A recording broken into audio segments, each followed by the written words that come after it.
நீங்க உங்களோட 20ஸ்ல இருக்கீங்கன்னா இந்த 3 விஷயத்த பண்ணீங்கன்னா உங்களுக்கு 35 ஆகுறப்போ அட்லீஸ்ட் ப்ரோக்கா இருக்க மாட்டீங்க. என்ன இன்வெஸ்ட் பண்ணணும்னு சொல்ல போற அதானே? கண்டிப்பா அதையும் சொல்லுவேன். ஆனா இன்வெஸ்டிங்கை விட முக்கியம் எமர்ஜென்சி ஃபண்ட். 25% இந்தியன்ஸ் கிட்ட ஒரு அவசரம்னா சமாளிக்கிறதுக்கு டக்குன்னு பணம் இல்லவே இல்லை. உங்களோட மாச சம்பளத்துல குறைஞ்சது 30% இன்வெஸ்ட் பண்ணிடுங்க.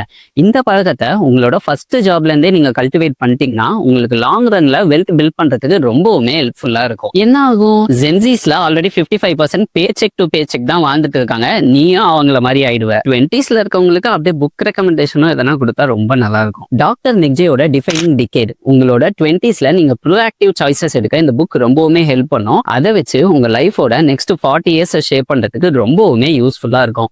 உங்களுக்கு புக்கு படிக்கிற பழக்கம் இல்லைனாலுமே பரவாயில்ல, இதே ஆத்தரோட பாட்காஸ்ட் மெல் ராபின்ஸ் கூட யூடியூப்ல இருக்கு. அதை போய் பாருங்க. அந்த பாட்காஸ்ட் உங்களுக்கு ரொம்ப லென்த்தியா தெரியுதுன்னா அதே ஆத்தர் உங்களுக்கு 2 டெக் டாக்மே கொடுத்துருக்காங்க. அட்லீஸ்ட் அந்த 2 டெக் டாக் ஏதாச்சும் நீங்க போயிட்டு பார்க்கலாம். உங்களுக்கு அந்த புக்கோட லிங்க் வேணும்னா வாட்ஸ்அப் சேனல்ல நான் ஆல்ரெடி பப்ளிஷ் பண்ணிருக்கேன். பயோல இருக்கிற லிங்கை கிளிக் பண்ணி வாட்ஸ்அப் சேனல் ஜாயின் பண்ணி அந்த புக் இருக்கிற லிங்கை ஸ்டார்ட் பண்ணி வச்சுக்கோங்க. உங்களுக்கு எப்போ தோணுதோ அப்ப நீங்க வாங்கிக்கலாம்.